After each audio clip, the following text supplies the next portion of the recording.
His timelines are wrong. So what about his timelines are wrong? I'm asking you questions. Can you answer them? It's either you want to interview yourself or you want to interview.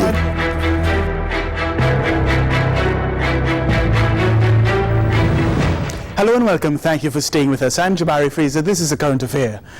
The month of July seems to bring out the craziest rumors of all sorts of violent activity. July 2015, however, has seen a violent prison break by men involved in the murder of businesswoman Vindra Naipal Kulman, and it seems that each government has engaged groups with alleged gang activity to win votes. Why does it seem that radical Islam is appealing to young black men from underprivileged communities?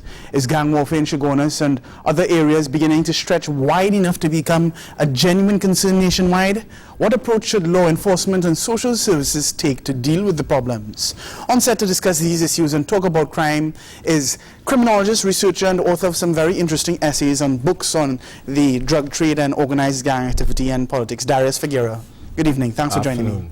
All right. So the first thing is the prison break, the alleged threat on the Prime Minister's residence, talk about threats to security in Port of Spain. Does all of this comprise in your mind a threat to public safety? Well, what we must understand is that this is simply a continually evolving reality. This flows from situations that developed in the past that were never fully resolved and continues to evolve. And inevitably, as long as you continue to have the illicit drug trade going through stages of evolution and the response of the state continues to be inadequate, you're going to continue to have these threats.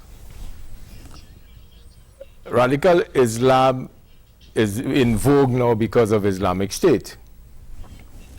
And with the jailbreak and subsequent events, many people have read it and interpreted it through the lenses of being radical Islam.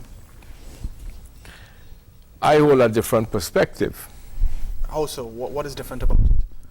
Well, in the first place, when I looked at what has been revealed so far on the jailbreak, to me the jailbreak indicated that those who got out of jail were in no way players. Meaning that there are bigger players behind the scenes? No. In 2010, there was a jailbreak in Bordelais prison in St. Lucia. And those who were inside, especially one individual who is reputed to be the son of a don in the Orinoco Delta in Venezuela. Masked men shot up the prison. A hole in the perimeter fence was cut. Right. And the individual suddenly walked out of the prison because a gate that is only supposed to be used in the passageways for staff was conveniently left open. The prison guards were nowhere to be found, and he simply walked away, moved to a speedboat that was waiting for him, and disappeared. When you look at the jailbreak in Port of Spain, you don't see precision planning as that. So you believe in your head this is just some wildness from fellas in jail, or there's more behind it than that? The lesson for Trinidad and Tobago is the fact that you can walk out of prison in Trinidad and Tobago with such poor planning, that you run straight into a police patrol. You don't have a professional driver waiting you to take you away from the scene and then to exit you from Trinidad and Tobago. So you can literally exit the prison in Trinidad and Tobago, the remand yard on Frederick Street, for just a small, comparatively small level of expenditure. So just imagine, by some stretch of the imagination, one day we hold a Mexican operative for a Mexican organization. In Trinidad? In Trinidad. Say one day it happens. That's stretching the imagination very far. and they put $10 million US on the table for that person to walk from prison, what will happen? You're not sure. What do you think might happen? Maybe they will give them the keys to the diplomatic center. What can you point out the link between, or the alleged link between organized crime and the drug trade and the business community or politics and politicians? Is there any link from what your research has shown you? Well, linkages, it all depends what you determine to be a linkage that you are seeking. Now remember, in the illicit trades, you purchase impunity because you want the state to give you the freedom to move, to pursue your illicit enterprises. So you purchase impunity. And what happens with that is that the state then becomes endemically corrupt. Because in the process of purchasing impunity, there are various ways in which you purchase impunity. Mm-hmm. And one of those ways is clearly to infiltrate the prison and make some sort of connection and deal with the prison officers. What can you say, or what in your mind is available for law enforcement to stamp out that sort of corruption in the prison service? Well, you don't even need to penetrate the prison because you can visit them external of the prison. Mm-hmm. So you don't even need to be housed in a prison. Should the prison officers then be monitored at their homes and so on, so that crime doesn't come to them and make some sort of deal to make a deal in jail? Now you see the problem facing the Caribbean, this is a Caribbean-wide problem, is that you have successive governments throughout the Caribbean, Trinidad and Tobago included, and they have never devoted the time nor the investment to restructure institutions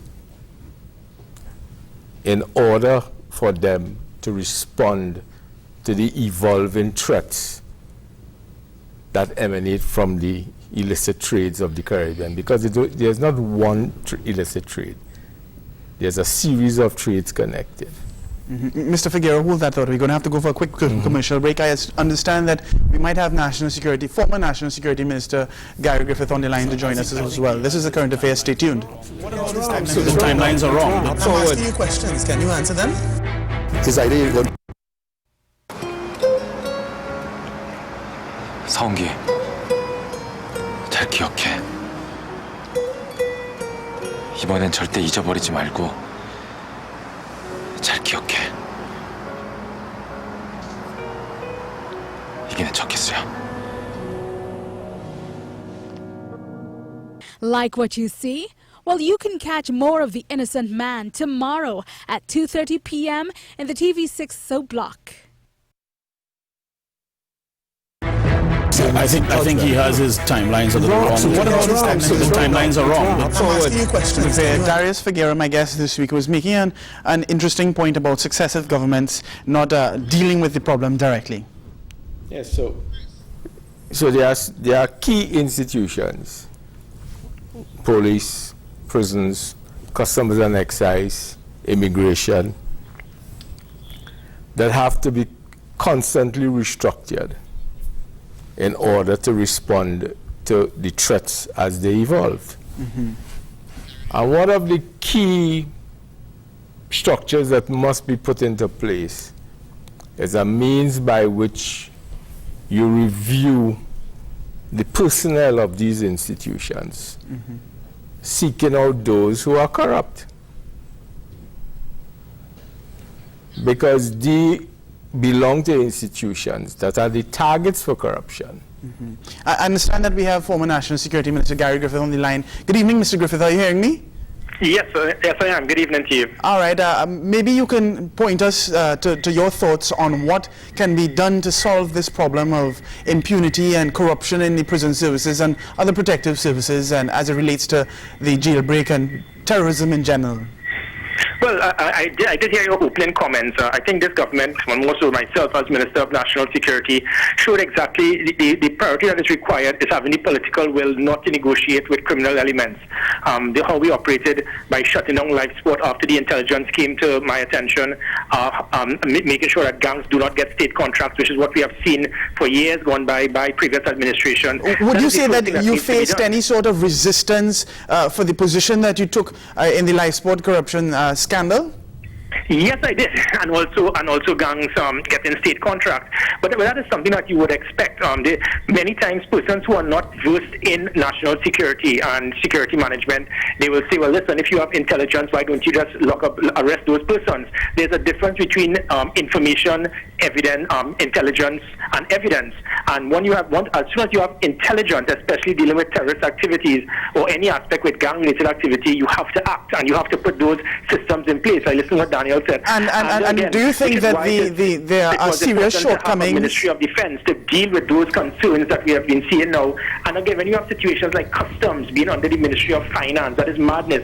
You need to have a Ministry of Defense to have the Defense Force, Customs, Immigration, the Radar Center, all working hand in hand for real-time information to be passed between the agencies. And do you think that there are serious shortcomings in the intelligence structure as it stands now in dealing with information and getting substantial evidence to turn it into intelligence and deal with the problems that could be arising? I think that definitely we can do better, but there have been a lot of things that we have seen, especially dealing with terrorist activities here and gang-related activities. The Prime Minister's signing of the United Nations Counter-Terrorist Agreement, that was one. Amalgamated all the intelligence agencies together under the SSA, which was not there before. You had several agencies tripping over each other.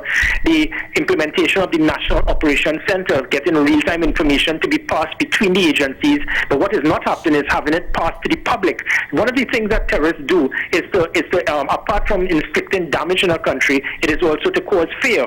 And if it is, you get rumors that are being passed and the public is not fully aware in real time, those rumors will turn to panic, which is where it is you see the public a whole city will shut down based on perception. Also, the implementation of the counter-terrorist intelligence unit, which is something I drafted, and that deals with having persons deal specifically with intelligence gathering and monitoring persons and also those who are the aiding and abetting persons who are involved in terrorism. From what you see on the outside now, where do you think that the shortcomings have arisen? Why has the thing fallen apart compared to what you were saying that you implemented? Why does it seem that we are not able to gather the intelligence as we should? Well, I think the main thing about it is the intelligence is there. Having it passed on in real time, that is the problem. I just think the National Operations Center needs to pick itself back up. For example, we've seen the situation the day of total policing. You can't have a situation for 4 hours and the NOC or the ministry did not make a statement. No one passed on information to the minister. And then with that, it will cause panic. The situation with the jailbreak, the situation with the letter being leaked from the police service. There's even a problem with classification of documents. That document with the special branch was deemed as confidential. That was supposed to be deemed as secret, and that is where it is. There's the classification of documents. The intelligence gathering also involves that. So I think what happens is that the units are there. What we need to do is to have it properly, have it formed and function properly. And the NOC is critical towards that. The NOC must ensure the real-time information being passed on to the public. The public must not just be spectators on the sideline. They must be part of the game whilst not affecting their safety and security. Whereas just similar to the US, where they have a terrorism alert state, I drafted a national security alert state, color-coded, to increase the alertness of the... All right, Mr. Griffith, I just want to bring Mr. Figueira into the conversation here. Do you think that the national security agencies are equipped sufficiently to be able to deal with the problem on the ground? No, definitely. I think I'm trying to get Mr. Figueira on this. The fundamental reality of covert work is that you must have human assets in any organization that is under surveillance. Mm-hmm. And telephone taps ain't cutting it. Especially when the people that you are surveilling insist that they know their phones are tapped. So that means that there is an extra bold-facedness about what the operations that they conduct, that the police simply don't have the facilities to deal with. And if you don't have human intelligence, in other words, if you don't have assets within those organizations. So the fundamental question that has to be asked with this so-called intelligence structure created over the past 5 years is, are you training, are you recruiting, are you managing assets? And would you say, speaking about that intelligence framework, we have the situation on Wednesday, for example, when that special branch memo was leaked. Does that in your head point to some sort of fundamental problem in the intelligence gathering or the special arms of law enforcement? No, there was a successive instances of the same sort of leaks coming out of SSA. And then we have in Trinidad and Tobago journalists who are now referring to intelligence sources as the veracity of their content of the article. Intelligence is there any problem with that in your head? No, this is it. Intelligence is never supposed to be reactive.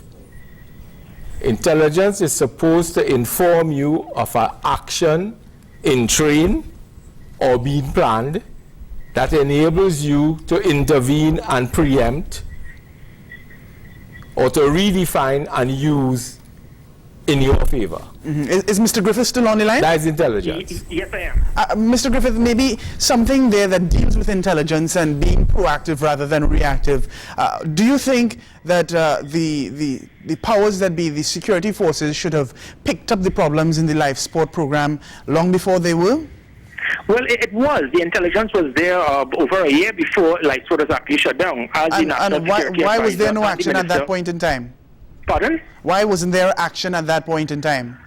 Well, it goes to the difference what I just spoke about, where persons will get intelligence and they need evidence before they act. And how I operated as someone trained in national security, I said, listen, this is intelligence, and the intelligence shows one specific angle, which is that live sport was being used as a conduit towards aiding and abetting persons in serious criminal activity. And my job was to cut that financial umbilical cord, and it worked. It played a very big part towards a major reduction in homicides and gang-related activities in specific parts of Trinidad and Tobago in the latter part of 2014. Was there resistance against what you were trying to do from within the protective services? Yes, you spoke about the resistance from politicians, but from the protective services, was there difficulty with what you were trying to do? No, not at all. And I don't want to pinpoint the government or saying that they resisted it. It would be probably with my way of thinking. I am not involved in the knee-jerk response. Just as Daniel said, intelligence is something, if you get it, you need to act on it almost immediately. And we can go right back to the jailbreak situation. It was there. The tea leaves were being lined up to see that something was happening. The police service, they acted in one way because they actually had patrols outside of the prison, which is why it is that the vehicles were there. But the NOC should have had an immediate call-up of all the agencies, having covert operatives in the prisons, having dogs to sniff every single prison cell every single morning. All right, Mr. Griffith, the helicopter over the prison. Hold that thought. We're going to have to take a quick break. Stay on the line. When we come back, we're going to have more from Mr. Figueira and Mr. Griffith, and we're going to try to entertain a few of your questions. This is a current affair. I'm asking you questions. Can you answer them? It's either you want to interview yourself or you want to. I use that empowerment because it freshen your breath, take away the saltfish smell, also the smokering, and the alcohol. In my line of work, my breath needs to be tough. So you had to talk in people favor? Yeah, it kills people too. Dynaformins for me is the only thing that can relieve my upset stomach. From the time I take a Dynaformint, it's just one I need to relieve that upset stomach. Power Mints by Diana.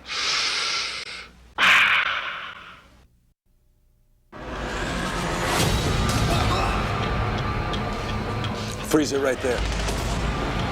It's power. Take him alive, if possible. But you all know what this man is capable of. Target's on the move! Jack Bauer is a traitor and a psychopath who killed 2 Russian diplomats. Hands behind your head. All you need 24 Live Another Day is on TV6 Tuesdays at 8 p.m. Welcome back. This is a current affair. On set, Daurius, Figueira, on the line, Gary Griffith. Mr. Figueira, would you say that there has been some sort of substantial dent in criminal activity, apart from just murders and so on. And those murders seem to be down a bit for now, and they've been down for a little while now, but impacting and penetrating criminal culture among youth. Do you think there has been an impact? Throughout the Caribbean, there has been the claim that serious crimes are down. Throughout the Caribbean. And then one by one, then there is the hiccup in the murder rate, and the murder rate begins to accelerate. And what we must understand, the changing nature of the criminal enterprise. You cannot, politicians will insist that it is because of what they are doing. But there's another reality, that as the trade has changed dramatically today, it is impacting the nature of crime. And the explosion of murder that comes after the murder rate begins to fall and then goes back up. That is also linked to what is going on in the trade. Mm-hmm. Mr. Griffith, do you think that now might be the time for the government or any government to begin to consider compulsory military service or police service for young men who are not employed at a certain age or not pursuing further studies? Well, being biased, I will definitely say yes, but I do not think the country is at any time prepared for something along that line. There will be certain religious bodies and other organizations that would be against it, and you can't be half pregnant when you go into a situation like that. Persons with military service, they bring out a lot of good character traits that you need to get into young persons. So I think it is very important that you have that aspect. But again, my concept of it is that my focus is on primary crime prevention, situational prevention, dealing with law enforcement, hard targeting, intelligence gathering, and making life difficult for persons to commit crime. This is not taking away the importance of secondary crime prevention, which are the social avenues to take young persons away from a life of crime. But I think, again, the concept of what Daniel just spoke about, serious crime is a fact that it has been reduced. But again, in 2009, it was the highest number of serious crimes in this country's history. 5 years later, based on certain policies, we have seen that every serious crime has been reduced by 25 to 83%. You can't hide a serious crime. You can't hide a homicide. You can't hide a rape. You can't hide a car being stolen because you want to report it to the insurance company. You can't hide a shot, someone getting shot. You have to report it to the hospital. What can we do now to attract young men into to good behavior from underprivileged communities, rather than seeking to hide behind Islam, as Mr. Figueira said? And in his mind, it's not even radical Islam, it's just plain bad behavior.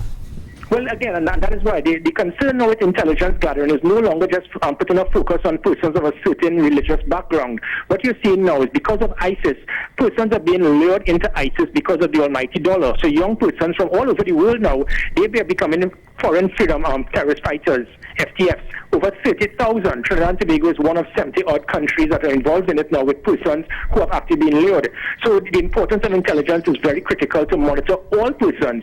So I think the important thing to do is to ensure that the intelligence bodies, they are proactive, they act, they don't have a knee-jerk response. They monitor not just the persons that get lured, but also the organizations who aid and abet these young persons to actually get to Syria, and to make sure that if they try to come back here, we do not allow them back in. Right, Mr. Griffith, thank you. On the line, we have a caller from Tabakit. We just have about 4 minutes left, and we're going to try to squeeze in a few calls to the gentleman on the line and on this side. Good evening, Tabakit.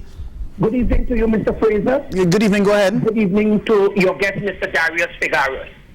When we look at the office of the opposition leader, do you think the opposition leader should work with the government, or do you see the opposition leader working with the pressure groups to bring on this to be the next prime minister? This is a question for Daurius Figueira. Not quite related to the topic, but does the opposition leaders' cooperation have anything to do with the reduction in crime? Well, as far as I know, under our constitution, the opposition leader is powerless. Okay, good. Thank you. Mr. Griffith, maybe we could continue with a few of your thoughts now. Do you think that the situation that has been evolving in Shogunas over the last few weeks, that allegedly has a lot to do with gang warfare, is something that is of concern for the entire national community? We seem to have lost Mr. Griffith. Mr. Figueira, do you think that the evolving gang warfare, alleged gang warfare, is something that the country should be concerned about? What I have observed of what is supposedly happening in Enterprise, I just cannot understand what type of battle for a drug block that is. Why so? Because in the history of the drug trade in Trinidad and Tobago, I have never seen such a peaceful battle for a drug thief. And so you think this is just a couple fellas who have a few guns and so on playing the fool? I don't know what it is, because all on the social media you have people who put out videos talking about how much money the block makes in a day and this and that and the other. But in the history of Trinidad and Tobago, when you are going up against an established drug thief to take it over, bodies drop. We have just about 60 seconds left, and we had a caller from Chagonas on the line, but we seem to have lost that call. This is a half-hour show, so we have to keep it very tight. Mr. Figueira, do you think, as the final question, that this problem of criminality can be solved in a short space of time, in about 15 seconds? What has happened is that, look at the programs that have been implemented by successive regimes, and they don't go to the heart of the problem. The criminality in the Caribbean is directly linked to the illicit trades. If you don't deal with the illicit trades, I don't care, you could bring all the programs that are designed by the multilateral lending agencies and apply them. And then they're not even a good plaster for the sore. Deal with the problem. Good. Thank you very much, Daurius Figueira. His views are always very interesting. Thank you to former National Security Minister Gary Griffith for joining us. That's all the time we have for this week. Remember, the show is every Sunday evening at 7:30. It's your only choice and option for good current affairs programming on any station. We rebroadcast this program on Tuesday morning at 9:30. Thanks for joining me. I'm Jabari Fraser. Good evening. I think he has his timelines a little wrong. What about his timelines? His timelines are wrong. I'm asking you questions. Can you answer them?